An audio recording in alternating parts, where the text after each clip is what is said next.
नमस्कार मेरे प्यारे दोस्तों एवं प्रिय छात्रों। Agrarian academy cultivating minds with agriculture के इस यूट्यूब चैनल पर मैं अंकित भदौरिया आप सभी का पुनः बहुत बहुत स्वागत करता हूं।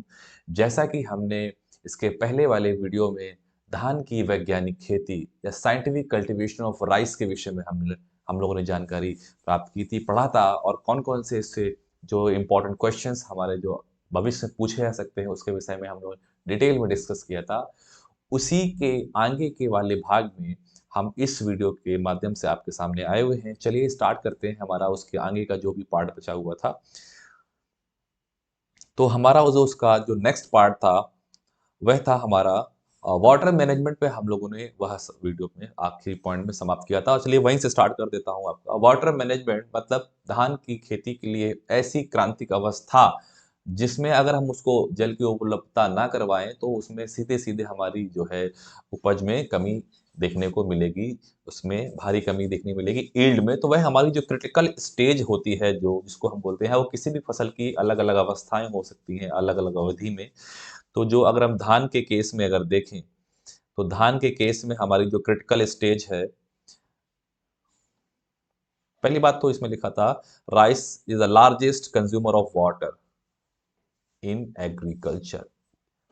इसी की वजह से इसका नाम रखा गया था राइस का semi aquatic crop. Semi aquatic crop है ये, जिसको हम राइस को बोलते हैं सेमी एक्वेटिक क्रॉप। और इसमें 3 से 5 हजार लीटर जल की आवश्यकता होती है 1 किलोग्राम राइस को प्रोड्यूस करने के लिए। इसके अलावा जो तीसरा पॉइंट मैं आज जो ऐड कर रहा हूँ वह यह है, इसकी जो क्रांतिक अवस्था है, जो क्रिटिकल स्टेज है जिसमें जल की अत्यधिक आवश्यकता होती है, वह कौन सी अवस्था है जो राइस के कल्टीवेशन में क्रिटिकल स्टेज के रूप में आती है। वह है आपकी लेट पैनिकल इनिशिएशन स्टेज।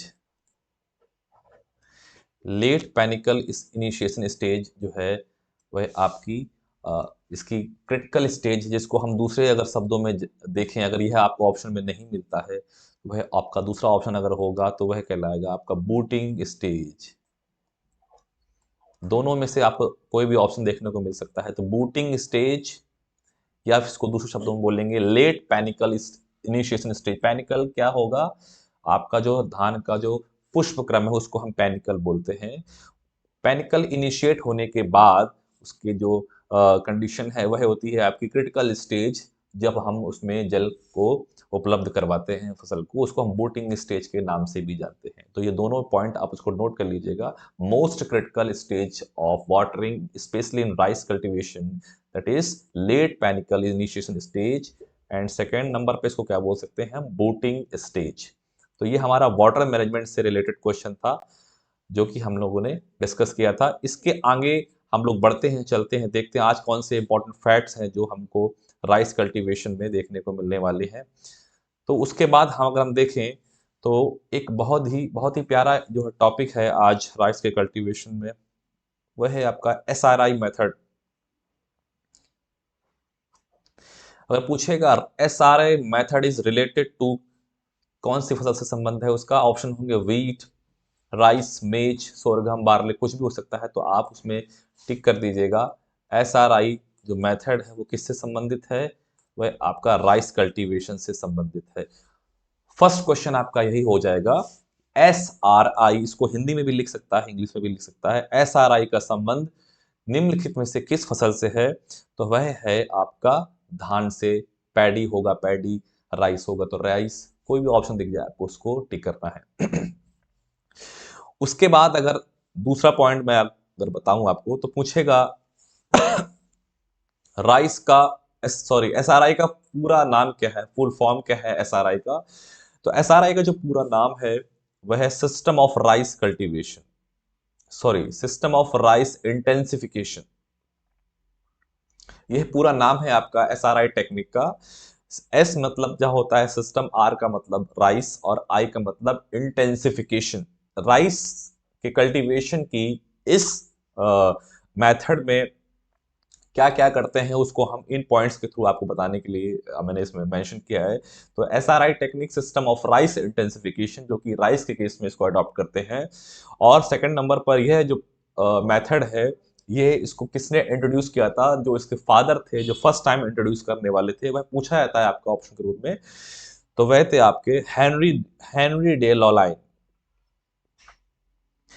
ये भी नोट करने वाला बिंदु है, बहुत ही महत्वपूर्ण। इन्होंने मेडागास्कर कंट्री में 1980s में 1980 के दशक के आसपास इन्होंने मेडागास्कर, जो आपकी देश है, कंट्री है, वहां पर first time system of rice intensification practice adopt की गई थी।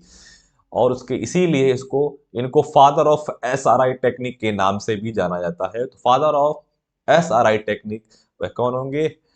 Henry de Laulanie. बहुत ही इंपॉर्टेंट आपका फैक्ट है, इसको स्टार लगा देता हूं मैं आपको। उसके बाद फर्स्ट नंबर वाला भी, full form of SRI is system of rice intensification. तीसरा जो पॉइंट है वो आपका है कि वर्तमान समय में जो लीडिंग साइंटिस्ट हैं, जो वैज्ञानिक हैं, जो इस क्षेत्र में काम कर रहे हैं एसआरआई टेक्निक के क्षेत्र में, वह कौन है? उनका नाम है नॉर्मन अपहॉफ। नॉर्मन अपहॉफ क्या है? Present leading scientist of system of rice intensification. तो नॉर्मन अपहॉफ को भी मेंशन मैंने कर दिया है। उसके बाद अगला जो इंपॉर्टेंट क्वेश्चन है वह है कि जो एस आर आई टेक्निक है, मेडागास्कर के बाद अडॉप्ट जो की गई थी, वह चाइना में 1998 में अडॉप्ट की गई थी। और इंडिया वाला जो पॉइंट है वह बहुत ही ज़्यादा इंपॉर्टेंट है। भारत में यह टेक्निक सबसे पहले सर्वप्रथम Tamil Nadu agriculture university TNAU Coimbatore, जो कि कहाँ पे स्थित है? कोयम्बटूर तमिलनाडु में स्थित है। वहां पर सबसे पहले यह प्रैक्टिस अडॉप्ट की गई थी भारत में। तो TNAU, TN मतलब तमिलनाडु एग्रीकल्चर यूनिवर्सिटी, जो कि कोयम्बटूर तमिलनाडु में स्थित है, वहां पर यह अडॉप्ट की गई थी। उसके बाद इस विधि में जो पौध की आयु होती, उम्र होती है, जिसको हम ट्रांसप्लांट करते हैं, जब वह उसकी होती है 8 से 12 दिन। जब हमारे पौध मिनिमम 8 टू मैक्सिमम 12 दिन की तैयार हो जाए, तब इसको हम मेन फील्ड में ट्रांसप्लांट करते हैं। तो ये एज जो है इसके ट्रांसप्लांटिंग की बहुत ज़्यादा इंपॉर्टेंट है। पूछी जाती है कि जो एसआरआई टेक्निक है धान में, उसमें जो पौध की जो उम्र होती है, जिसको हम ट्रांसप्लांटिंग करते हैं, जब रोपित करते हैं, वह होती है 8 से 12 दिन की। डेपोक विधि जो है, जो कि राइस में ही अडॉप्ट की जाती है, उसमें एज ऑफ ट्रांसप्लांटिंग पूछी जाती है, बहुत ज़्यादा इंपॉर्टेंट है। 11 से 14 दिनों की उसमें पौध की आयु होती है, जिसको हम ट्रांसप्लांट करते हैं मेन फील्ड में। ये बहुत ज़्यादा इंपॉर्टेंट क्वेश्चन है एसआरआई टेक्निक की तरह ही। उसके बाद जो इसमें बीज दर, बीज की जो आवश्यकता होती है, वह होती है 5 to 6 kg। इसको नोट कर लीजिएगा, बहुत इंपॉर्टेंट पॉइंट है। सीड रेट किसमें? System of rice intensification method में जो सीड रेट मेंटेन किया जाता है वह आपका 5 to 6 kg। और उसके बाद जो स्पेसिंग मेंटेन की जाती है वह आपकी 25 x 25 सेंटीमीटर स्पेसिंग इसको मेंटेन करते हैं। नॉर्मली राइस में देखने को मिला है 20 x 15, 20 x 10, बता चुका हूं मैं आपको पूर्व में। ये आपको अडॉप्ट की जाती है इसकी स्पेसिंग। तो मगर system of rice intensification SRI technique में 25 x 25 सेंटीमीटर जो है इसकी स्पेसिंग मेंटेन की जाती है। और इसका लाभ क्या है इस टेक्निक को अडॉप्ट करने का? वह यह है, जो जो रिसर्च फाइंडिंग्स में देखा गया है, जो शोध प्रपत्रों में प्राप्त हुआ, वह यह है कि ऑन एन एवरेज जो उपज में जो वृद्धि देखने को मिली है वह 30 से 50%। मतलब in this method 30 to 50% of yield increases. अगर आप इस विधि से अगर धान की खेती करते हैं, system of rice intensification method से अडॉप्ट करते हैं जो राइस का कल्टीवेशन, तो मिनिमम 30 to मैक्सिमम 50% तक यील्ड में इंक्रीज, यानी कि उपज में वृद्धि देखने को मिली है। तो ये बहुत ही ज़्यादा इंपॉर्टेंट पॉइंट्स थे जो मैंने इस स्लाइड में कवर किए हैं। तो यह आपके लिए जो भी भविष्य में जो परीक्षाएं होंगी, जो एसआरआई मेथड से रिलेटेड क्वेश्चंस होंगे, डेफिनेटली आपको इनमें से ही वह प्रश्न जो है मिल जाएगा। ऑप्शंस आपको इनमें से ही मिल जाएंगे। तो आप इसको जो है नोट कर लीजिएगा। बहुत इंपॉर्टेंट पॉइंट्स है जो मैंने आपको डिस्कस किए हैं एसआरआई मेथड में, जो कि धान में अडॉप्ट की जाती है। तो पूरा A to Z जो एसआरआई का था, मैंने आपको इसमें पॉइंट्स के थ्रू डिस्कस किया है। आगे चलते हैं, देखते हैं अगला जो है, अगली हेडिंग क्या है, वह है वीड मैनेजमेंट, मतलब खरपतवार नियंत्रण धान में। तो वीड मैनेजमेंट से जो रिलेटेड क्वेश्चंस हैं वह मैं बताऊंगा आपको इसमें।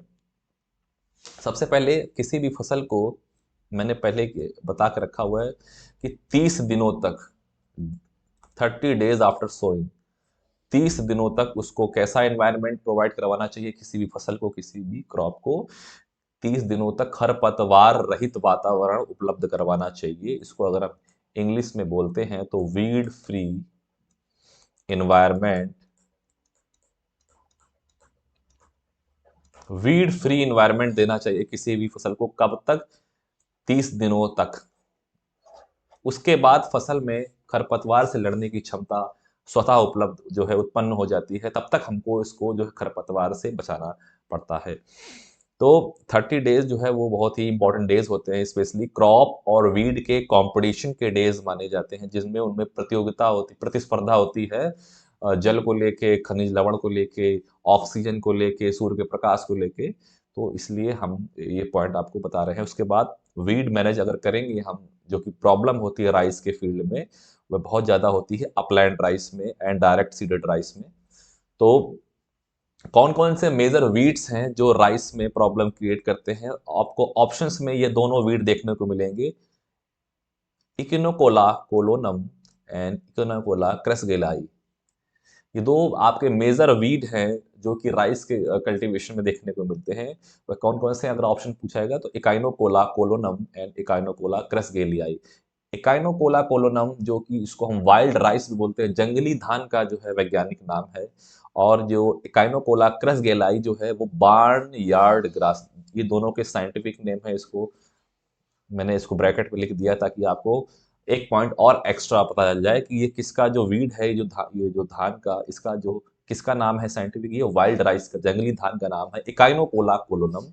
और बार्नयार्ड ग्रास इसका है इकाइनोकोला क्रसगेलिया। ये क्या क्या है? ये मेजर वीड है, मुख्य खरपतवार हैं राइस के, धान के। बहुत इंपॉर्टेंट ये क्वेश्चन है। और उसके बाद अगला जो पॉइंट है वो है, यह इस प्रकार से है कि the critical period of crop weed competition, जो कि मैंने आपको बताया था अभी थोड़ी देर पहले ही। The critical period of crop weed competition in upland rice, upland rain fed direct seeded rice, उसमें होता है 15 से 45 दिनों तक। और ट्रांसप्लांटेड राइस, उसमें कब तक होता है? उसमें होता है 30 से 45 दिनों तक। तो ये समय है, समयावधि है जब हमारा खरपतवार और मुख्य धान के पौधे के बीच में प्रतिस्पर्धा होती है। वो है ये इस प्रकार से है। डायरेक्ट सीडेड राइस जो अपलैंड मेथड के थ्रू कल्टीवेशन करते हैं, उससे 15 से 45 दिनों तक। और ट्रांसप्लांटेड राइस में वह है 30 से 45 दिनों तक। उसके बाद in upland rice 50 to 70% yield reduction किसकी वजह से होता है? सिर्फ और सिर्फ खरपतवारों की वजह से होता है। अपलैंड राइस कल्टीवेशन में जो आपके 50 से 70% की जो उपज में हानि होती है वह मोस्टली वीड्स के थ्रू ही होती है, अपलैंड राइस मेथड्स की कल्टीवेशन में। These weeds can be controlled by spraying of 1200 millilitre of पर एकड़ ब्यूटाक्लोर। लिख लीजिएगा आप, क्योंकि धान में जो खरपतवार को नियंत्रित करने के लिए जो जिस खरपतवार नाशी का प्रयोग किया जाता है उसका नाम क्या है? वह है आपका ब्यूटाक्लोर। शुद्ध हिंदी में कहीं न कहीं इसको हम मछेटी के नाम से भी देखने को मिलता है। अगर आपको ऑप्शन मिल जाए तो इसको भी नोट कर लीजिएगा, मछेटी या ब्यूटाक्लोर। ये किसका वीडीसाइड है? यह आपका वीडीसाइड है, धान का राइस कल्टीवेशन में प्रयोग में लाया जाने वाला वीडीसाइड है। बहुत से आपके इंपॉर्टेंट क्वेश्चंस यहाँ पर वीट से रिलेटेड डिस्कस किए हैं मैंने।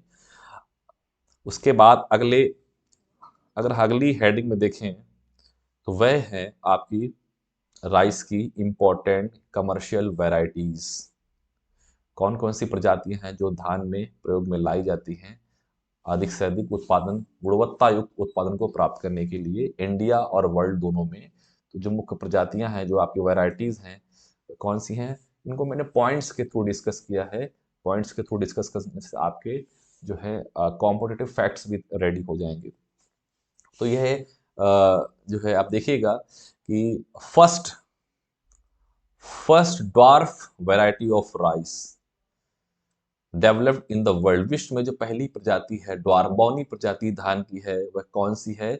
वह है टीएन फर्स्ट मतलब Taichung native first. टाइचुंग native first यह प्रजाति जो है विश्व में सबसे सर्वप्रथम सबसे पहले ताइवान में 1965 में विकसित की गई थी। तो फर्स्ट ड्वार्फ वैरायटी मतलब पहली धान की बहुनी प्रजाति को डेवलप कहाँ किया गया था? वह थी ताइवान में 1965 में, और उस प्रजाति का नाम था टीएन फर्स्ट मतलब टाइचुंग नेटिव फर्स्ट। बहुत इंपॉर्टेंट क्वेश्चन है। उसके बाद सेकंड क्वेश्चन आपका है first high yielding dwarf variety. अभी था सिर्फ फर्स्ट ड्वार्फ वैरायटी, प्रथम बौनी प्रजाति। अब कैसी है? प्रथम अधिक उपजाऊ वाली बौनी प्रजाति है, वह है IR8, नोट कर लीजिएगा। और यह दो वैरायटीज के क्रॉस से डेवलप की है। इनके पेरेंट वैरायटी कौन सी है? Dee geowoogen cross Peta. इन दो प्रजातियों के आपस में जो है हाइब्रिडाइजेशन से ये डेवलप की गई वैरायटी है कौन सी? IR8। तो IR8 कैसी? First dwarf high yielding variety है राइस की IR8, और इसके जो पेरेंट्स हैं वो कौन से हैं? डीजियोवोजेन क्रॉस पेटा। दोनों पेरेंट्स बहुत ही इंपॉर्टेंट है, पूछे जाते हैं। IR8 which is a high yielding dwarf variety of rice having cross between, कौन से दो प्रजातियों के आपस में संक्रमण से जो ये प्रजाति विकसित की गई है IR8? वह है आपकी डीजियोवोजेन और पेटा के क्रॉस से। और ये इसको मिरेकल राइस, विश्व की चमत्कारी धान के नाम से भी जाना जाता है। चमत्कारी इसलिए शब्द प्रयोग में लाया जा रहा है क्योंकि ये हाई यील्डिंग वैरायटी है, बौनी प्रजाति है। इसे कल्टीवेशन से बहुत ज़्यादा प्रोडक्शन में जो है सफलता प्राप्त हुई है, उत्पादन में बहुत ज़्यादा आकस्मिक वृद्धि हुई है, चमत्कार सा हुआ है पूरे, अगर विश्व में देखें, विश्व के दृष्टिकोण से देखें, इसीलिए इसको चमत्कारी धान या मिरेकल राइस वर्ल्ड के कॉन्टेक्स्ट में, विश्व के अगर प्रदर्शन में देखें तो मिरेकल राइस बोला जाता है किसको? IR8 को, जो कि इंटरनेशनल जो राइस रिसर्च इंस्टीट्यूट में डेवलप की गई हुई है डीजियोवोजेन क्रॉस पेटा के क्रॉस से। उसके बाद यह आपकी मैंने बताया था ये कहाँ पे डेवलप की गई है, ये IRRI मतलब यह है इंटरनेशनल राइस रिसर्च इंस्टीट्यूट। वह क्या है? अंतर्राष्ट्रीय चावल अनुसंधान संस्थान। कहाँ पे है ये? आपका है फिलीपींस के लॉस बेनॉस में। मैं बता चुका हूँ जब मैंने आपको इंस्टीट्यूशंस बताए थे एग्रीकल्चर में। तो IRRI 1966 में स्टैब्लिश हुआ था, और ये कहाँ पर है? IRRI लॉस बेनॉस कहाँ पे है आपका? फिलीपींस में।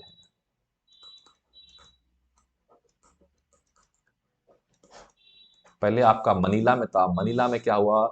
टेररिस्ट अटैक होने की वजह से उसको मनीला से लॉस बेनॉस जो कि फिलीपींस में ही है वहां पर इसको शिफ्ट कर दिया गया है, और 1966 में यह स्टैब्लिश हुआ था। तो IRI आपकी कहाँ पे डेवलप की गई वैरायटी है? IRRI में, जो कि 1966 में डेवलप किया हुआ इंस्टीट्यूट है। बट IRRI जो वैरायटी है वो आपको इसके पेरेंट्स के साथ में आपको याद करना है, जो कि मिरेकल राइस बोलते हैं धान में, चमत्कारी धान के नाम से जानते हैं, क्योंकि इसने प्रोडक्शन को बढ़ाया था।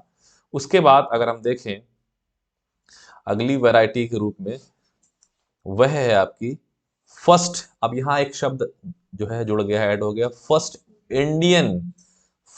इंडियन हाई यील्डिंग वैरायटी, प्रथम भारतीय अधिक उपजाऊ, अधिक जो है अन्न देने वाली, अधिक उत्पादन देने वाली जो है वो प्रजाति जो धान की है वह कौन सी है? वह है जया। नोट कर लीजिएगा, बहुत ही ज्यादा इंपॉर्टेंट क्वेश्चन है ये, स्टार लगा देता हूँ कि first Indian high yielding variety वह कौन सी है राइस की? वह है जया। और यह किस दो प्रजातियों के आपस में संक्रमण से बनी है? वो है टीएन फर्स्ट मतलब Taichung native first and Taichung native 141।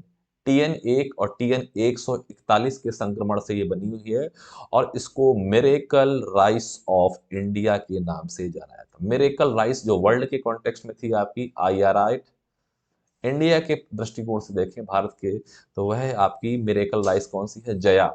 और इसको जो डेवलप करने वाले साइंटिस्ट थे वह डॉक्टर शास्त्री, उन्होंने 1968, दोनों ही पॉइंट बहुत ही ज्यादा इंपॉर्टेंट है, इसका वर्ष भी पूछा जाता है और डेवलप करने वाले साइंटिस्ट का नाम भी पूछा जाता है। तो जया कैसी प्रजाति है? First Indian high yielding variety है, जो कि TN फर्स्ट और TN 141 के क्रॉस से डेवलप की गई है। इसको मिरेकल राइस ऑफ इंडिया के नाम से भी जानते हैं और इसको डेवलप करने वाले साइंटिस्ट थे डॉक्टर शास्त्री, जिन्होंने इसको वर्ष 1968 में डेवलप किया था।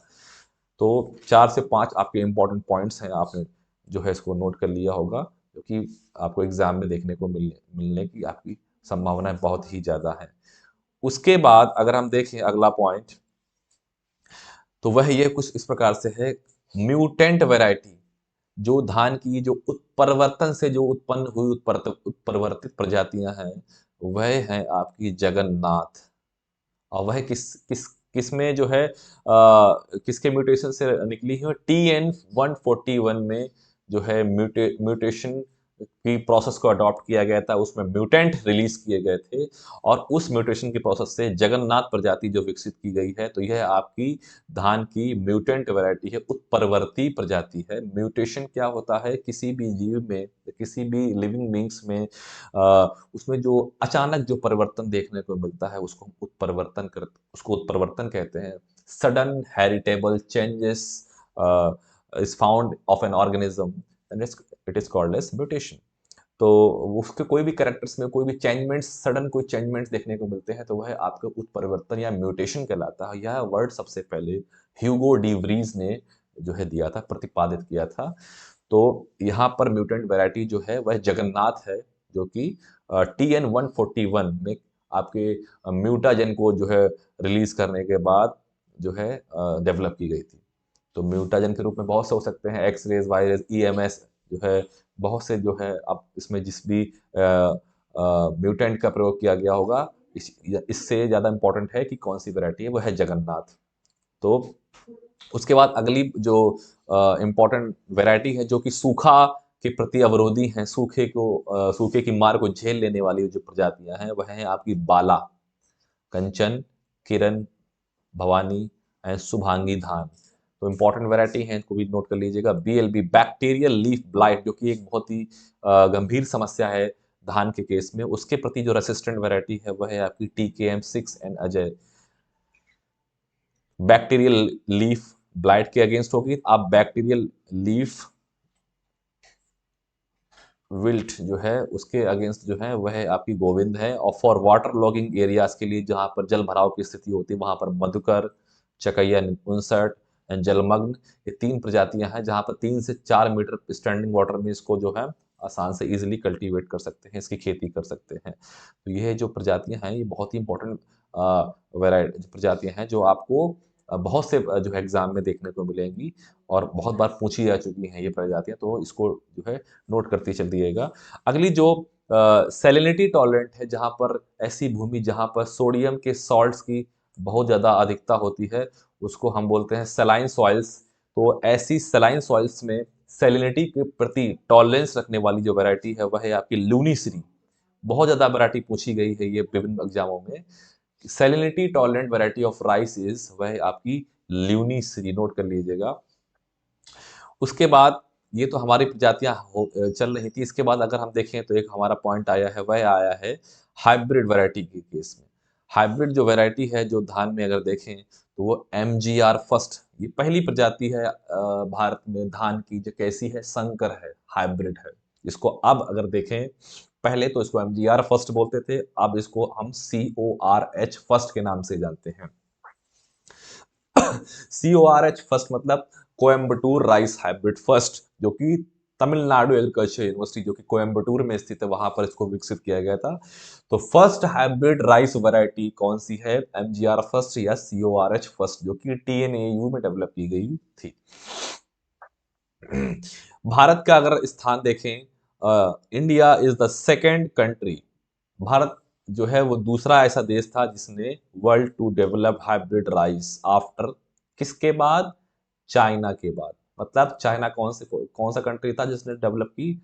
चाइना कैसा प्रथम देश था, फर्स्ट कंट्री था जिसने हाइब्रिड राइस वैरायटी को डेवलप किया था 1974 में, 1974 के वर्ष में इसने विश्व की पहली हाइब्रिड वैरायटी डेवलप की थी। और भारत ने 1994 में पहली हाइब्रिड वैरायटी राइस की डेवलप की गई थी, वह थी आपकी MGR फर्स्ट या CORH first. First country China, second number पर आपका भारत यानी इंडिया आता है। ये दोनों इंपॉर्टेंट फैक्ट्स हैं, इसको नोट कर लीजिएगा आप। उसके बाद अगर देखें, first high high yielding variety किसकी, बासमती राइस की, जो भारत ने विकसित की गई थी, वो कौन सी थी, Pusa basmati first important variety है। बासमती राइस की पहली जो वैरायटी डेवलप की थी वो इंडिया ने, वो कौन सी वैरायटी थी, पूसा बासमती फर्स्ट। और ये कहाँ पे डेवलप की गई थी, Indian agricultural research institute IARI new Delhi में, नई दिल्ली में आपकी जो बासमती राइस की प्रजाति थी वह थी आपकी पूसा बासमती फर्स्ट। उसके बाद first super fine grain aromatic hybrid of basmati, वह कौन सी थी, वह थी आपकी PRH10, पूसा राइस हाइब्रिड 10। ये भी आपकी IARI में डेवलप की गई प्रजाति थी, जो कैसी थी, सुपर फाइन ग्रेन, मतलब इसमें जो है जो उसके जो चावल हैं उसमें एक विशेष प्रकार की सुगंध, और उसमें आकार में एक विशेष प्रकार का आकार, बहुत ही अच्छी गुणवत्ता वाली है प्रजाति PRH10, Pusa rice hybrid 10 variety थी, जो कि IARI में डेवलप की गई थी, first super fine grain aromatic hybrid of basmati rice. तो ये आपके जो है मुख्य प्रजातियां थी धान की, जो मैंने आपको बताई। अब अगला जो आपकी हेडिंग है वह है आपकी उपज यानी ईल्ड से संबंधित है। तो ईल्ड जो है धान में उपज जिसको हम बोलते हैं, वह अलग अलग जो है अलग अलग तरीके से, शॉर्ट ड्यूरेशन जो आपकी शॉर्ट ड्यूरेशन वाली वैरायटीज है उसमें 45 टू 55, 45 से 55 क्विंटल पर हेक्टेयर उसमें उत्पादन होता है। जो मीडियम ड्यूरेशन वाली है वह 60 टू 70 क्विंटल पर हेक्टेयर उत्पादन देती है, और जो लास्ट में लेट ड्यूरेशन वाली है, देर से वो पकने वाली, वह आपकी 40 से 50 क्विंटल पर हेक्टेयर उपज देती है। तो सबसे यहाँ बेस्ट अगर देखें तो आपकी मीडियम ड्यूरेशन वाली है, जिसमें 60 से 70 क्विंटल जो है पैडी का प्रोडक्शन होता है प्रति हेक्टेयर क्षेत्रफल में। उसके बाद अगर हम देखें प्लांट प्रोडक्शन मेजर्स में, फर्स्ट हेडिंग है आपकी जो है प्लांट प्रोडक्शन मेजर्स में आपके डिसीज और पेस्ट, इंसेक्ट पेस्ट मैनेजमेंट आता है। तो उसमें सबसे स्टार्टिंग करते हैं आपकी यानी बीमारी से, यानी कि डिसीज मैनेजमेंट से। तो धान के केस में अगर देखें तो जो बीमारियों की बात करें तो पैडी ब्लास्ट बहुत ही भयंकर, बहुत ही खतरनाक बीमारी है। इसके सिम्टम्स आपको देखने को मिलेंगे। ये आपका धान का जो है लीफ है, पैडी की लीफ है, उसमें इस प्रकार के सिम्टम्स देखने को मिलते हैं। ये आपका पायरी कोलेरिया ओराइजी, इसकी वजह से यह समस्या देखने को मिलती है, जिसको हम इस बीमारी को, हम इस डिसीज को रिचमैन डिसीज के नाम से भी जानते हैं। तो paddy blast is also known as richman disease, और यह पायरिकुलेरिया ओराइजी फंगस से ये समस्या देखने को मिलती है। और इसमें जो सिम्टम्स हैं देखने को मिलते हैं, कैसे कैसे लक्षण होते हैं, वह यह है, आई शेप्ड स्पॉट, आंखों के आकार के इसमें देखिए वो मिल रहे होंगे आपको धब्बे देखने को, किस कलर के, विद ग्रे और डार्क ब्राउन, ग्रे धूसर और जो है गहरे भूरे रंग के देखने को मिल रहे हैं, लीफ एंड लीफ शेड, ये पत्तियों में ये देखने को समस्या मिल रही है। तो ये आपका पैडी ब्लास्ट समस्या, जिसको हम रिच मैन डिसीज बोलते हैं, और ये पायरिकुलेरिया ओराइजी फंगस की वजह से समस्या देखने को मिलती है। अब यह सिम्टम्स हो गया और कॉजल ऑर्गेनिज्म। इसके बाद देखते हैं इसके मैनेजमेंट। मैनेजमेंट में ये ऑर्गेनो मर्क्यूरेल्स जो है आपका एग्रोसोंजियन, कितनी इसकी मात्रा, एट द रेट ऑफ 2.5 ग्राम पर केजी सीड। इसको आप क्या करेंगे, 1 किलो बीज में 2.5 ग्राम इसकी मात्रा डाल के इसको उपचारित करेंगे, तो उससे यह समस्या देखने को नहीं मिलेगी। और दूसरा इसका जो सबसे प्रभावी जो मैनेजमेंट का जो पॉइंट है वह यह है कि इसके प्रति जो ऐसी प्रजातियां जिसमें ये समस्या देखने को नहीं मिलती हैं, रेसिस्टेंट वैरायटीज, आप उसको टॉलरेंट वैरायटीज को ग्रो करेंगे, जैसे जया हुई आपकी, IR8 हुई, IR24 हुई, ये कैसी वैरायटी, टॉलरेंट वैरायटीज है अगेंस्ट पैडी ब्लास्ट डिसीज। उसके बाद दूसरी अगर समस्या देखें तो वह है आपका brown leaf spot. Brown leaf spot आपकी जो सेकंड मेजर प्रॉब्लम है आपकी, वह है आपकी पैडी में, और यह आपकी हेलिम्फोस्पोरियम ओराइजी फंगस की वजह से ये समस्या देखने को मिली। इसको भी नोट कर लीजिएगा, बहुत पूछा जाता है। Helminthosporium oryzae fungus is responsible for brown leaf spot in rice. और यह जो इसकी वजह से, इस डिसीज की वजह से बंगाल में एक भुखमरी की स्थिति उत्पन्न हो गई थी, जिसको हम बंगाल फेमाइन के नाम से जानते हैं। बहुत ही ज़्यादा इंपॉर्टेंट क्वेश्चन है। तो जो बंगाल में भुखमरी यानी फेमाइन हुई थी, वह आपको 1943 में हुई थी, और वह जो समस्या हुई थी, पैडी में लीफ स्पॉट जो समस्या है, बीमारी है, उसकी वजह से यह देखने को मिली थी। भुखमरी की जो समस्या हुई थी 1943 में, इसका वर्ष भी बहुत महत्वपूर्ण है, बीमारी भी महत्वपूर्ण है। और इसमें जो कवक था वह कौन था? फंगस हेलिम्थोस्पोरियम ओराइजी, और इसको पुअर मैंस डिसीज के नाम से भी जानते हैं। जैसे कि रिच मैन डिसीज थी आपकी जस्ट इसके ऊपर वाली जो मैंने बताया था आपको, पैडी ब्लास्ट, ऐसे ही पैडी ब्राउन लीफ स्पॉट जो है वो है, आप उसको हम पुअर मैंस डिसीज के नाम से जानते हैं। बंगाल फेमाइन 1943।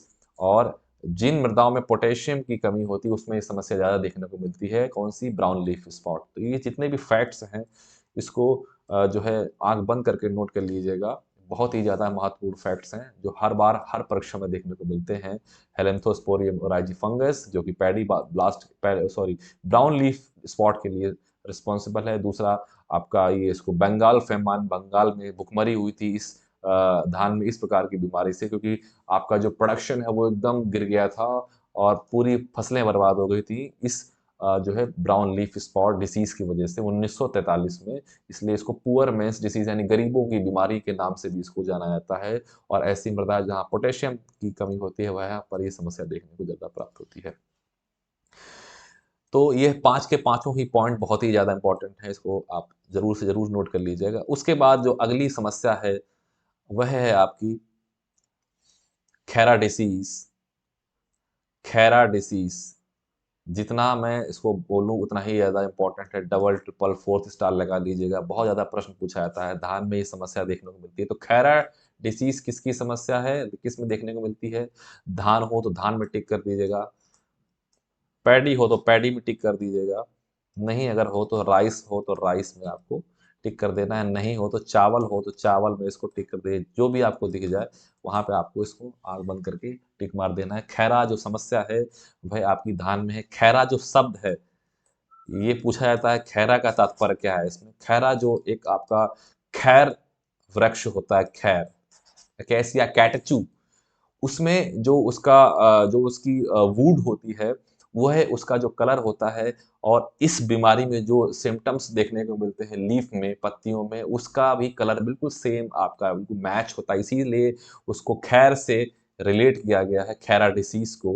इससे बहुत ज़्यादा ही महत्वपूर्ण प्रश्न पूछे जाते हैं। हर एक परीक्षा में अगर धान की समस्या आती है तो उसमें से एक प्रश्न आपका खैरा डिसीज होना ही होना है। तो Khaira disease is a major and serious problem in paddy rice cultivation. और यह आपकी होती किस वजह से है उसके बारे में मैं आपको बताऊं। यह जिन मृदाओं में जिंक की कमी होती है, जिंक की डेफिशिएंसी होती है, वहां पर एक खैरा डिसीज जो है देखने को मिल जाती है। इसके जो लक्षण होते हैं, सिम्टम होते हैं, वह होते हैं लीफ जो होती है आपकी वह ब्राउनिश रेड कलर की या रस्टी कलर की हो जाती है। रस्ट कलर की या ब्राउनिश रेड कलर की, इसको नोट कर लीजिएगा। ये इसका सिम्टम है।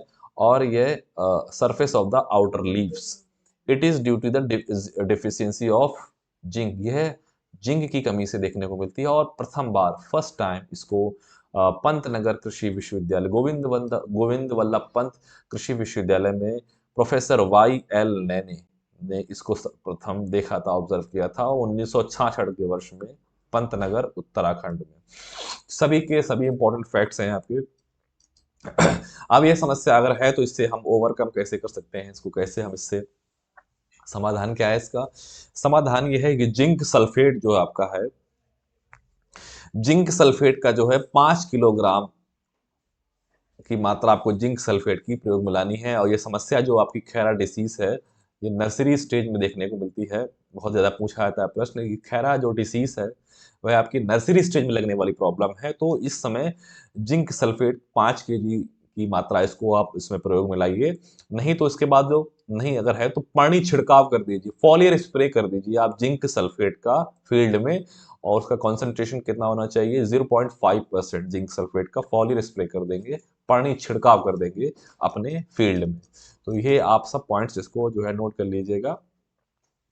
उसके बाद अगली समस्या है BLB, मतलब bacterial leaf blight.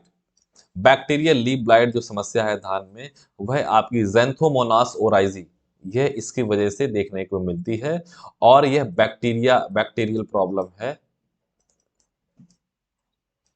Bacterial disease है आपकी BLB। इसीलिए जो ज़ैंथोमोनास ओराइजी है, ये बैक्टीरिया, इसकी वजह से BLB प्रॉब्लम देखने को मिलती है। नाम भी है बैक्टीरियल लीफ ब्लाइट।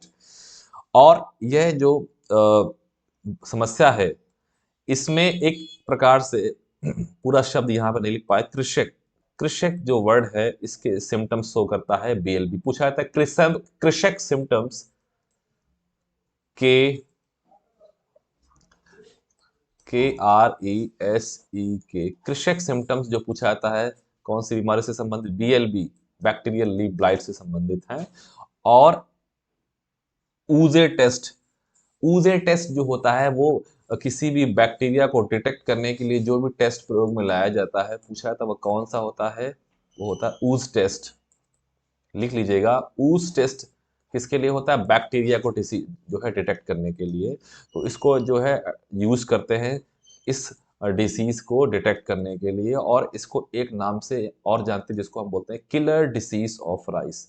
तो किलर डिसीज ऑफ राइस किसका नाम है, वह है आपका BLB, यानी कि बैक्टीरियल लीफ ब्लाइट, जो कि ज़ैंथोमोनास ओराइजी बैक्टीरिया के कारण होती है। चलिए आगे बढ़ते हैं। अगली जो इसका मैनेजमेंट है, balance dose of nitrogen and use of tolerant varieties, IR20, Pusa 221, TKM6।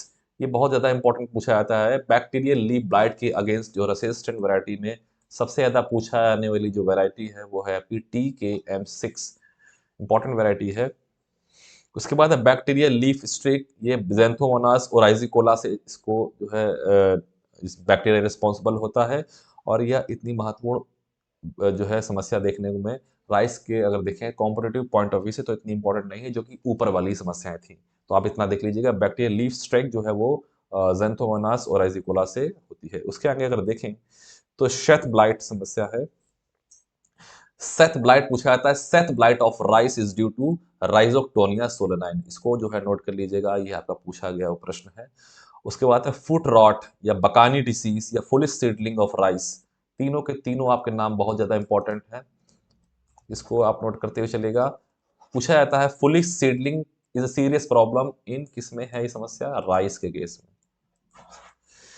Foolish seedling का दूसरा नाम हम बकानी डिसीज बोल सकते हैं या फुट रॉट डिसीज बोल सकते हैं, तीनों के तीनों एक ही समस्या के नाम है। और यह जिब्रेला फ्यूजिकोराई फंगस की वजह से समस्या देखने को मिलती है। जिब्रेला फ्यूजिकोराई जो समस्या है, ये फंगस है, सबसे पहले कुरुसोवा जो कि जापानीज साइंटिस्ट थे, जापान के वैज्ञानिक थे, जापानीज साइंटिस्ट थे, इन्होंने आइसोलेट किया था किससे, जिब्रेला फ्यूजिकोराई फंगस को। और इसी से ही आपका जो भी हार्मोन है जिसको हम जिब्रेलिक एसिड के नाम से जानते हैं, वह इसी फंगस से डिटेक्ट किया गया था, जिब्रेला फ्यूजिकोराई से, जो कि कुरुसोवा ने ही उसको फर्स्ट टाइम इन्वेंट किया था। राइस में जो समस्या होती है फुलिश सीडलिंग। तो ये सभी के सभी बहुत ज़्यादा इंपॉर्टेंट फैक्ट्स हैं, इसको आप नोट कर लीजिएगा।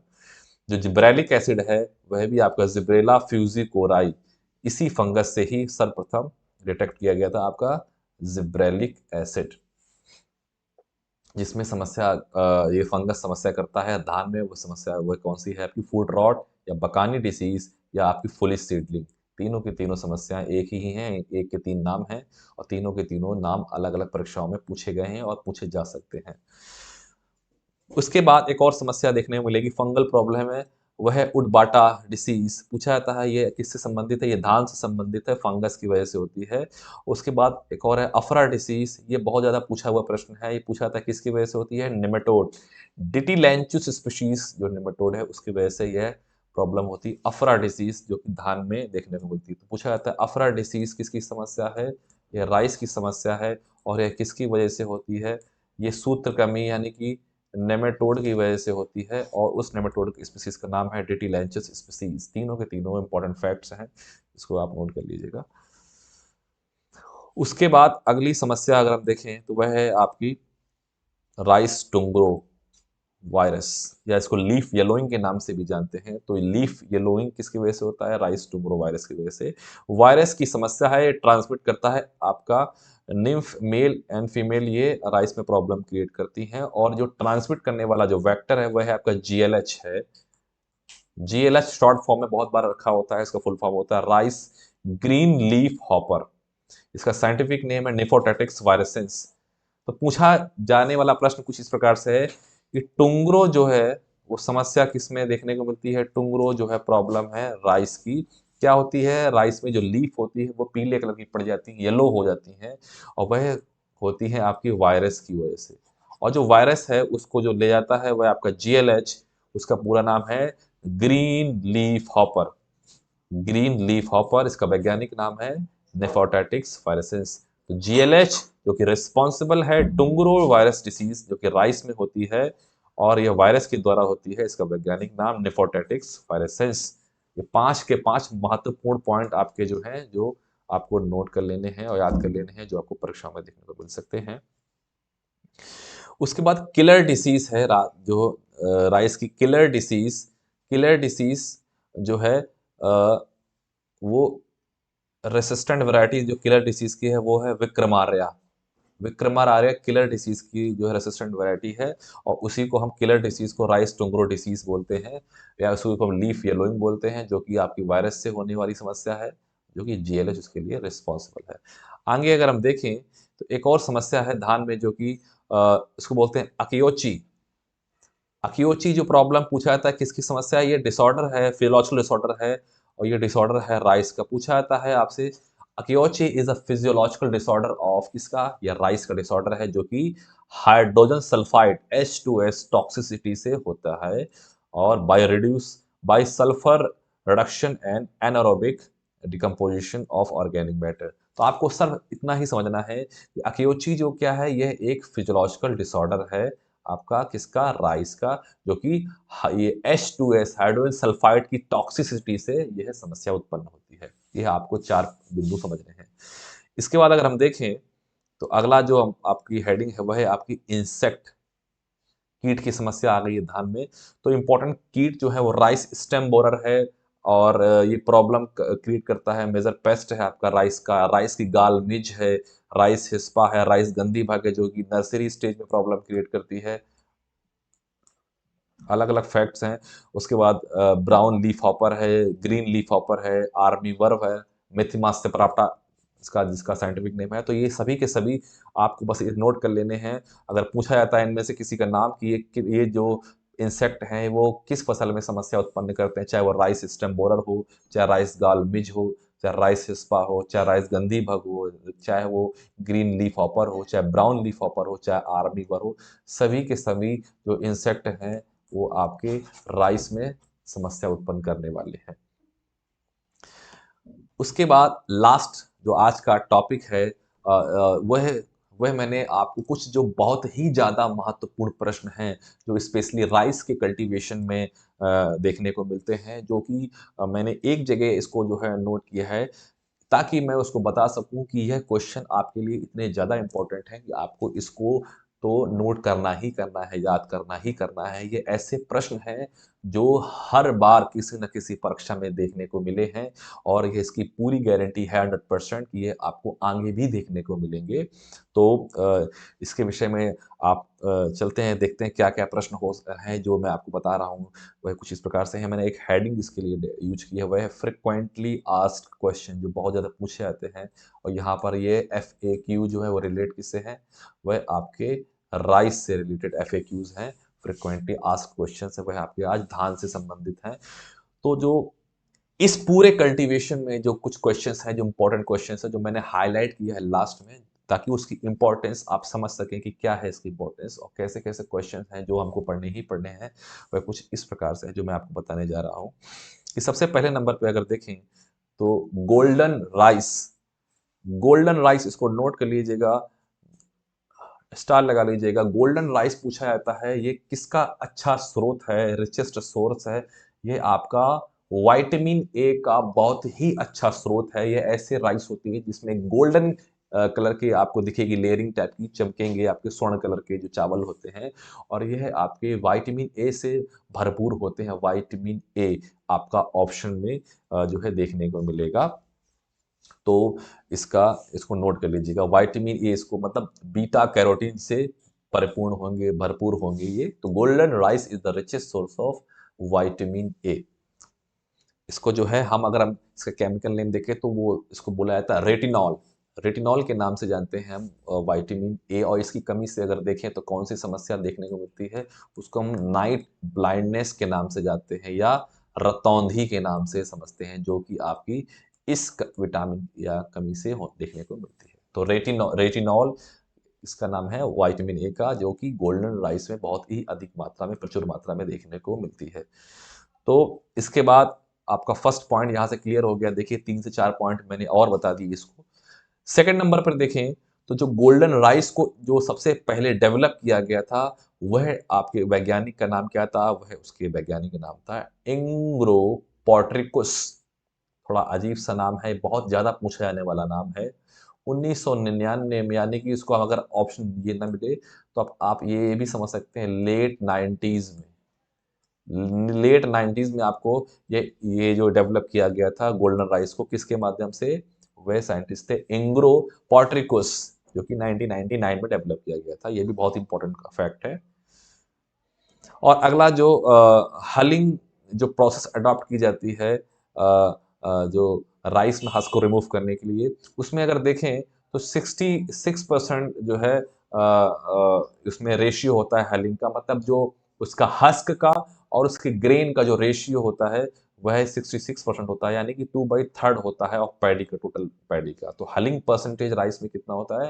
नोट कर लीजिएगा, 66% या 2/3 जो होता है वो हलिंग परसेंटेज राइस में होता है। और तीसरा जो है इंपॉर्टेंट क्वेश्चन, सॉरी चौथा जो इंपॉर्टेंट क्वेश्चन है वो ये है कि कौन से जेनेटिक टूल का यूज किया गया था हाइब्रिड राइस के प्रोडक्शन में, उसको डेवलप करने में, संकर धान की प्रजाति को जो विकसित करने में जो जेनेटिक टूल यूज किया जाता है वह है CMS, मतलब साइटोप्लाज्मिक मेल स्टेरिलिटी। ये नोट कर लीजिएगा, इंपॉर्टेंट पॉइंट है। CMS यूज किया जाता है आपके हाइब्रिड राइस वैरायटी को डेवलप करने में। तो यह जेनेटिक टूल है जो कि यूज किया गया था फर्स्ट टाइम हाइब्रिड राइस को डेवलप करने में। उसके भारत में जो धान का कटोरा नाम से संज्ञा दी जाती है, वह कौन सा राज्य है? वह आपका छत्तीसगढ़ को जो धान का कटोरा, यानी कि राइस बाउल ऑफ इंडिया के नाम से जाना जाता है। राइस बाउल ऑफ इंडिया वह है आपका छत्तीसगढ़। धान का कटोरा का यहाँ पर अर्थ, यहाँ पर उसके उत्पादन से है। जो उत्पादन होता है वह आपका बहुत ज़्यादा देखने को मिलता है छत्तीसगढ़ में, तो उसका संज्ञा दे दी गई है वहाँ पर जो धान के कटोरे से। आपको अपने क्वेश्चन से यहाँ पर मतलब है, आपका इंपॉर्टेंट फैक्ट है, rice ball of India is Chhattisgarh.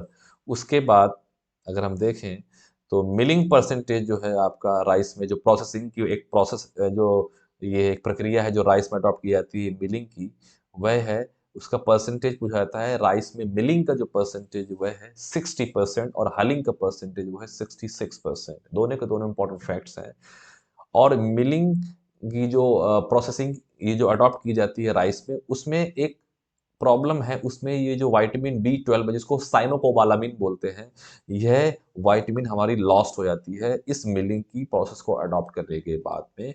तो पूछा जाता है जो समस्या एक है आपकी मिलिंग में, राइस मिलिंग में, वह है आपकी जो न्यूट्रिएंट्स का जो स्टेटस है वो डाउन हो जाता है। उसमें स्पेशली B12 जो विटामिन है, जिसको हम साइनोकोबालामिन के नाम से भी जानते हैं, पूछा जाता है कौन सी विटामिन का क्षय हो जाता है, लॉस होती है राइस मिलिंग की प्रोसेस में। अगर ऑप्शन आपका अगर मिले विटामिन A, B, C या B12, तो आप टिक कर दीजिएगा B12 का इसमें लॉस होता है राइस की मिलिंग की प्रोसेस में। एक पुस्तक है जो अंतर्राष्ट्रीय स्तर पर बहुत ही महत्वपूर्ण है, उसको बोलते हैं राइस एग्रोनॉमी। राइस एग्रोनॉमी पुस्तक को जो लिखने वाले जो ऑथर हैं उनका नाम पूछा जाता है, वह है राजेंद्र प्रसाद। इन्होंने इस पुस्तक का जो है लिखा था। इस पुस्तक का नाम है राइस एग्रोनॉमी और इसके लेखक हैं राजेंद्र प्रसाद। बहुत पूछा जाता है प्रश्न, जिसको नोट कर लीजिएगा आप। उसके बाद अगला अगर हम प्रश्न देखें, वह है राइस में वी शेप का जो कल्टीवेशन होता है, इस तरह के हम फील्ड को प्रिपेयर करते हैं राइस में। इस प्रकार की जो राइस की कल्टीवेशन की जो मेथड है वी शेप कल्टीवेशन, वह आपका वी शेप राइस कल्टीवेशन को डेवलप करने वाले जो साइंटिस्ट थे उनका नाम पूछा जाता है, वह है मुत्सुशिमा। मुत्सुशिमा जैपनीज जो है राइस ग्रोवर साइंटिस्ट थे। तो आपको इससे मतलब नहीं, बस इससे मतलब है कि मुत्सुशिमा थे जिन्होंने वी शेप राइस कल्टीवेशन को डेवलप किया था। तो उसके बाद अगर हम देखें अगला पॉइंट, वह कुछ इस प्रकार से है कि भारत में बिहार और मध्य प्रदेश में धान में एक प्रयोग किया जाता है, इसको हम बोलते हैं पायरा और उटेरा। इस प्रकार का कल्टीवेशन पूछा जाता है कि पायरा और उटेरा कल्टीवेशन भारत में बिहार और मध्य प्रदेश में अडॉप्ट किया जाता है। और पायरा और उटेरा कल्टीवेशन होता क्या है, एक वर्ड होता है, आपने सुना होगा, रिले क्रॉपिंग। मतलब हमने धान की बुआई की या ट्रांसप्लांटिंग की और इसकी हार्वेस्टिंग नहीं हो पाई, इसके पहले ही हमने यहाँ पर दूसरी क्रॉप, यहाँ पर लेंटिल स्पेशली यूज की जाती है, मसूर की हम उसमें सोइंग कर देते हैं इसकी, राइस की हार्वेस्टिंग के पहले। तो इस प्रकार की जो मेथड्स हैं वह आपके कहाँ पे अडॉप्ट किए जाते हैं, और इसको बोलते हैं पायरा और रोटेरा कल्टीवेशन। ये आपके मध्य प्रदेश और बिहार में अडॉप्ट किए जाते हैं, जो कि राइस में अडॉप्ट किए जाते हैं इस प्रकार के मेथड। तो आप इसको नोट कर लीजिएगा, पायरा एंड पुटेरा कल्टीवेशन इसमें जो है मध्य प्रदेश और बिहार, और राइस के जो है कॉन्टेक्स्ट में ये आपको प्रश्न देखने को मिलेगा। ये मैंने आपको बता दिया है कि होता क्या है पायरा और utera cultivation, is a kind of relay cropping method. उसके बाद अगला महत्वपूर्ण प्रश्न है सुपर राइस। यह भी एक प्रकार की राइस का जो है टाइप है। सुपर राइस को सबसे पहले जो डेवलप किया गया था वह आपको जीएस खुश, वह आपके साइंटिस्ट का नाम है डॉक्टर जीएस खुश, गोविंद एस खुश, गोविंद सिंह खुश। उन्होंने सबसे पहले 1994 में सब जो है सुपर राइस को डेवलप किया गया था। तो सुपर राइस को डेवलप करने वाले साइंटिस्ट का नाम पूछा जाता है, वह है आपका डॉक्टर गोविंद सिंह खुश। उसके बाद जीरो टिलेज, जीरो टिलेज मतलब कम से कम, मतलब बिल्कुल मिनिमम, बिल्कुल आपको टिलेज की कोई भी प्रैक्टिसेस अडॉप्ट ही नहीं करनी है। वह आपका जो मेथड होता है वह होता है आपका जीरो टिलेज। वह जीरो टिलेज का जो टिलेज का जो टाइप है, टेक्नोलॉजी है, वह सबसे पहले अगर अडॉप्ट की गई थी तो वह राइस और व्हीट के क्रॉपिंग सिस्टम में ही अडॉप्ट की गई। धान और गेहूं का जो फसल चक्र था, मतलब जो स्कीम, उसमें ही सबसे पहले अडॉप्ट किया गया था आपका जीरो टिलेज की जो टेक्नोलॉजी है। तो यहाँ पर किसी भी प्रकार की कर्षण क्रियाएं जो है प्रयोग में नहीं लाई जाती हैं। तो ये आपके धान और गेहूं के क्रॉपिंग सिस्टम में ही इसको फर्स्ट टाइम अडॉप्ट किया गया था, इसलिए यह आपका क्वेश्चन जो है इंपॉर्टेंट बन जाता है। तो जीरो टिलेज को यहाँ पर जो डेवलप किया गया था उनके साइंटिस्ट का नाम भी पूछा जाता है, वह थे आपके जैथरो टुल। तो जैथरो टुल ने सबसे पहले जीरो टिलेज को डेवलप किया गया था, राइस और व्हीट के क्रॉपिंग सिस्टम में इसको अडॉप्ट किया गया था, जीरो टिलेज की टेक्नोलॉजी को। तो इसके बाद अगर हम देखें अगला पॉइंट आपका जो है वह कुछ इस प्रकार से है कि जो बासमती राइस होती है, सुगंधित धान जिसको बोलते हैं, उसका बीज दर प्रति हेक्टेयर क्षेत्रफल में कितना जो है आवश्यक होता है, वह होता है आपका 35 से 40 किलोग्राम सीड की आवश्यकता होती है पर हेक्टेयर एरिया में। तो इसको भी आप इसको नोट कर लीजिएगा, 35 टू 40 केजी जो है बीज आवश्यकता होता है बासमती धान के खेत में, एक हेक्टेयर क्षेत्रफल में। दूसरा इंपॉर्टेंट जो पॉइंट है, राइस में एलसीसी, एलसीसी का यूज किया जाता है। एलसीसी होता है मतलब leaf colour chart. Leaf colour chart बहुत पूछा जाने वाला प्रश्न है कि एलसीसी का पूरा नाम क्या होता है। एलसीसी का पूरा नाम होता है लीफ कलर चार्ट, जो कि किस में बेसिकली अडॉप्ट किया जाता है, वह आपका राइस के केस में अडॉप्ट किया जाता है। और किस लिए अडॉप्ट किया जाता है, नाइट्रोजन फर्टिलाइजर की आवश्यकता किस प्रकार से किस अवस्था में कितनी है। धान में खड़ी हुई फसल में जो आपकी फसल होती है उसमें जो लीव्स होती हैं जो राइस की, उसमें किन किन किस किस स्टेज पे क्या क्या कलर में चेंजमेंट्स हो रहा है, उसके हिसाब से हम नाइट्रोजन फर्टिलाइजर को अप्लाई करते हैं। तो ये पूछा जाता है एलसीसी चार्ट, यानी लीफ के कलर का जो चार्ट है वो आपका धान में प्रयोग में लाया जाता है स्पेशली नाइट्रोजनस फर्टिलाइजर्स की नीड्स को देखने के लिए। इसके बाद हम जितने भी नाइट्रोजन वाले जो फर्टिलाइजर्स हैं उनको हम प्रयोग में लाते हैं, जैसे जैसे उनकी पत्ती के कलर का परिवर्तन होता है, रंग होता है, हरा हो या हल्का हरा हो या हल्के से पीले की तरफ बढ़ रहा हो, तो कौन कौन से अवस्था में हमें कितनी मात्रा में नाइट्रोजन फर्टिलाइजर यूज करना चाहिए, उसको यूज करने वाला जो चार्ट होता है वो होता है आपका एलसीसी चार्ट, मतलब लीफ कलर चार्ट। तो बहुत ही महत्वपूर्ण प्रश्न है, एलसीसी चार्ट किसमें प्रयोग में लाया जाता है। एलसीसी चार्ट आपके राइस कल्टीवेशन में प्रयोग में लाया जाता है, जो कि वो चेक करता है, डिटरमाइन करता है नाइट्रोजनस फर्टिलाइजर्स को, उनकी अवेलेबिलिटी को, उनकी नीड को। तो ये आपको पॉइंट्स क्लियर हो गया होगा कि क्या होता है एलसीसी चार्ट। तो ये आपका एलसीसी चार्ट राइस के केस में होता है नाइट्रोजनस फर्टिलाइजर्स की नीड को चेक करने के लिए। उसके बाद धान में जो डैपोग मेथड है, डैपोग विधि से जो नर्सरी प्रिपेयर करते हैं, उसमें बीज की मात्रा पूछा जाता है, इंपॉर्टेंट है। वह आपका है 1.5 से 3 किलोग्राम बीज की आवश्यकता होती है धान में डैपोग विधि से नर्सरी को प्रिपेयर करने के लिए। तो उसके बाद जो आपकी हाइब्रिड राइस होती है, संकर प्रजाति होती है धान में, उसमें 15 किलोग्राम बीज की आवश्यकता होती है प्रति हेक्टेयर क्षेत्रफल के हिसाब से अगर देखेंगे। और बासमती राइस में 35 से 40 किलोग्राम, हाइब्रिड राइस में 15 किलोग्राम, और डैपोग मेथड से जो नर्सरी प्रिपेयर करते हैं उसमें 1.5 टू 3 किलोग्राम। और जो SRI मैंने बताया था, system of rice intensification method से, उसमें 5 kg। तो चारों के चारों आपके इंपॉर्टेंट फैक्ट्स हैं। 15 किलोग्राम, 35 से 40 किलोग्राम, 1.5 से 3 किलोग्राम और 5 से 6 किलोग्राम, जो कि SRI मेथड में प्रयोग में आते हैं। उसके बाद अगर हम देखें क्वेश्चन की अगली श्रृंखला में, अगर बढ़े आगे, तो अगला जो महत्वपूर्ण प्रश्न है वह है आपका जो हाइब्रिड राइस है, धान की जो संकर प्रजाति है, वह आपकी है जो उन्होंने डेवलप किया गया था जिस साइंटिस्ट के द्वारा, वो जो फादर इनके नाम से उनको बोला जाता है, father of hybrid rice in world, विश्व में जो संकर धान के जो जनक हैं वह हैं प्रोफेसर लॉन्ग पिंग युआन।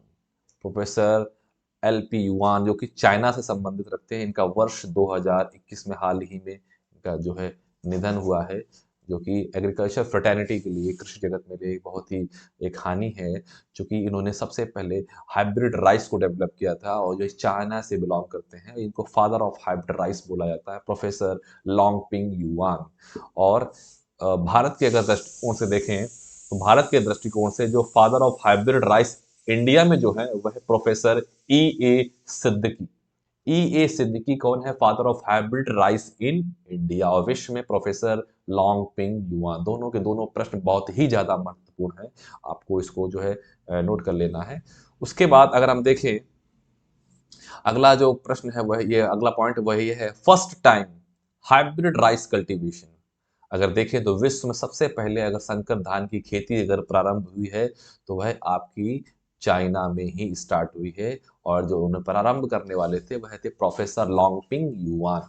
और यह खेती अगर स्टार्ट हुई है तो वह 1974 में स्टार्ट हुई है। यह प्रश्न भी बहुत ज़्यादा इंपॉर्टेंट है। तो फर्स्ट टाइम हाइब्रिड रास वैरायटी जो डेवलप की गई है प्रोफेसर वाई लॉन्गपिंग युआन के द्वारा, वह आपकी 1974 में चाइना में डेवलप की थी। अगर हम देखें भारत में फर्स्ट टाइम हाइब्रिड राइस जो कल्टीवेशन स्टार्ट हुआ है भारत के दृष्टिकोण से देखें, तो वह तमिलनाडु एग्रीकल्चर विश्वविद्यालय यानी कि तमिलनाडु एग्रीकल्चर यूनिवर्सिटी में सबसे पहले हाइब्रिड राइस का कल्टीवेशन स्टार्ट हुआ था, और डेवलप किया था प्रोफेसर E.A. सिद्दीकी ने। तो father of hybrid rice in India वह है आपके professor E.A.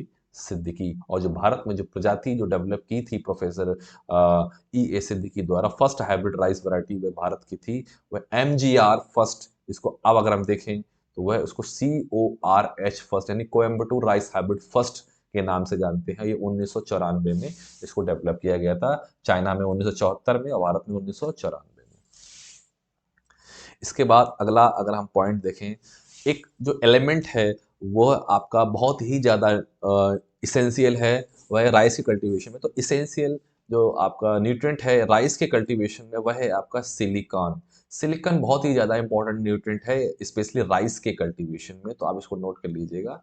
Silicon is regarded as essential nutrient is rice cultivation. तो सिलिकॉन की आपको महत्वता को समझना पड़ेगा धान की खेती में। Most critical stage for water in rice crop, धान में अगर देखा जाए तो सिंचाई की जो सबसे क्रांतिक अवस्था है, जो कि वह कौन सी है? बूटिंग स्टेज है। इसको मैंने बोला था स्टार्टिंग में, इस वीडियो के स्टार्टिंग में ही बताया था मैंने, उसको बोलते हैं late initiation, late panicle initiation stage भी बोलते हैं। देखो धान के पुष्पक्रम को बोलते हैं पेनिकल, लेट पेनिकल के बाद इसको इनिशिएट होने के बाद इसको हम जो वाटर को अप्लाई करें, तो सबसे क्रिटिकल स्टेज होती है, वहां पर आपको जल की आवश्यकता सबसे ज्यादा होती है। इसको हम बूटिंग स्टेज के नाम से भी जानते हैं। और अगर हम गेहूं की अगर बात करें तो वहां पर यह अवस्था होती है critical stage, ground root initiation, क्रांतिक मूल अवस्था होती है, इसको हम CRI स्टेज बोलते हैं, जो कि लगभग 21 से 25 दिनों के बाद देखने को मिलती है गेहूं के केस में। तो धान में यह है आपकी लेट पैनिकल इनिशिएशन स्टेज, जिसको हम बूटिंग स्टेज के नाम से भी जानते हैं। ये क्रिटिकल स्टेज है आपकी, जो जहां हमें सिंचाई की बहुत ही ज़्यादा ज़रूरत होती है धान की खेती में। उसके बाद अगर हम देखें तो iron toxicity in rice is known as browning of rice. पूछेगा ब्राउनिंग ऑफ राइस को किस नाम से जाना था, जब उसमें आयरन की टॉक्सिसिटी होती है। उसमें iron toxicity is in rice, अगर धान के केस में देखें तो इसको हम एक नाम से और जानते हैं, इसको ब्राउनिंग ऑफ राइस के नाम से भी जानते हैं। आयरन टॉक्सिसिटी को अगर रिलेट करें तो ये दूसरा नाम है इसका, आयरन टॉक्सिसिटी का, राइस के केस में ब्राउनिंग। उसके बाद रिचमेंट डिसीज, वह है आपकी ब्लास्ट पायरिकुलेरिया ओराइजी, बताया था मैंने आपको। उसके बाद मोस्ट सीरियस डिसीज अगर देखें वह यही है आपकी पायरिकुलेरिया ओराइजी से जो होती है फंगस से, वो है आपकी पैडी ब्लास्ट। उसके बाद पुअर मैंस डिसीज अगर देखें तो है आपकी bacterial brown leaf spot Helminthosporium oryzae, जिसके हम बंगाल में अगर देखें तो वहाँ पर भुखमरी हुई थी बंगाल में, वो है आपकी 1943 में देखने को मिली थी इस समस्या के माध्यम से। इसको हम हेलिम्थोस्पोरियम ओराइजी फंगस जिसके लिए रिस्पॉन्सिबल है। तो बंगाल में जो अकाल पड़ा वह धान में कौन सी समस्या, जो कौन सी बीमारी की वजह से पड़ा, वह पड़ा आपका ब्राउन लीफ स्पॉट, जो कि कवक के माध्यम से होती है। उस कवक का नाम हेलिम्थोस्पोरियम oryzae. Bengal famine in 1943 was due to brown leaf spot of rice. Silver shoot and onion leaf like symptoms, patch की पत्ती की तरह अगर उसमें सिम्टम्स देखने को कभी कभी मिलते हैं धान में, उसमें जो लक्षण होते हैं राइस में, वह एक इंसेक्ट है, वह उसका नाम है राइस गाल मिज। तो राइस गॉल मिज की वजह से चांदी की तरह की पत्तियां हो जाती हैं धान में, या फिर उसमें प्याज की तरह की पत्तियां हो जाती हैं, मांसल पत्तियां हो जाती हैं, वह उस इंसेक्ट का नाम है राइस गॉल मिज। तो ये पूरा का पूरा इंपॉर्टेंट क्वेश्चन है। सिल्वर शूट या onion leaf like symptoms on rice plant is due to the rice gall midge insect. उसके बाद जो देखें अगर हम राइस में जो गंधी बग है, गंधी बग जो राइस की जो आपका इंसेक्ट है, जो कि नर्सरी स्टेज प्रॉब्लम क्रिएट करता है, वह डैमेजिंग स्टेज, उसकी जो सबसे हानिकारक अवस्था है वह आपकी है निम्फ और एडल्ट। ये दोनों के दोनों स्टेज जो हैं इस इंसेक्ट की ये प्रॉब्लम क्रिएट करती है। पूछा जाता है कौन सी अवस्थाएं जो राइस की गंधी बग की धान में सबसे ज्यादा हानि पहुंचाती है, वह आपकी है निम्फ और एडल्ट, जो कि क्या करती है, पत्तियों से उसके सैप को, उसके जो लिक्विड मटेरियल है उसको क्या करती हैं, सक कर लेती हैं, जिससे हमारी पत्तियां सूख जाती हैं, मुरझा जाती हैं, अंततोगत्वा हमारा पौधा मर जाता है। तो यह ये समस्या राइस गंधी बग की है, जो कि निम्फ और अडल्ट जो इसकी स्टेज हैं वह उसकी पत्तियों से उसके रस को चूस लेती हैं, उसकी पत्तियां समाप्त हो जाती, खत्म हो जाती हैं। बायो फर्टिलाइजर अगर देखें धान के क्षेत्र में तो एजोला और ब्लू ग्रीन एल्गी, ये दो जो बायो फर्टिलाइजर हैं वह इसके बायोलॉजिकल नाइट्रोजन फिक्सेशन में प्रयोग में लाए जाते हैं, स्पेशली राइस के कल्टीवेशन में। तो बायो फर्टिलाइजर एजोला और ब्लू ग्रीन एल्गी, इसको आप सीधे सीधे रिलेट कर दीजिए धान के में क्या करते हैं, ये बायोलॉजिकली नाइट्रोजन को फिक्स करते हैं राइस के कल्टीवेशन में। Miracle rice in India, Bharat में मिरेकल राइस के नाम से जो है जया को जानते हैं, जया प्रजाति को, जो 1968 में डॉक्टर शास्त्री जी के द्वारा यह प्रजाति डेवलप की गई थी। मैं बता चुका हूं आपको पहले इस पॉइंट में। उसके बाद अगला जो प्रश्न, महत्वपूर्ण प्रश्न है, वह है first hybrid basmati rice in world. विश्व में अगर देखें पहली हाइब्रिड वैरायटी बासमती राइस की वो है पूसा राइस हाइब्रिड 10 PRS10, जो कि IARI में डेवलप की गई थी, इंडियन एग्रीकल्चरल रिसर्च इंस्टीट्यूट। और उसके बाद world first high yielding dwarf variety under quality rice, वह है आपकी पूसा बासमती फर्स्ट। ये भी आपका इंपॉर्टेंट क्वेश्चन है, तो ये भी इसको नोट भी कर लीजिएगा। और इसके बाद जो लास्ट क्वेश्चन है, जो जिसको हम बासमती धान में जो सुगंध आती है, जो एरोमा होती है बासमती धान में, वह उसमें कौन सा केमिकल कंपाउंड पाया जाता है जिसकी वजह से उसमें सुगंध देखने को मिलती है, वह है आपका डाई एसिटिल फर्स्ट प्रोपेलिन।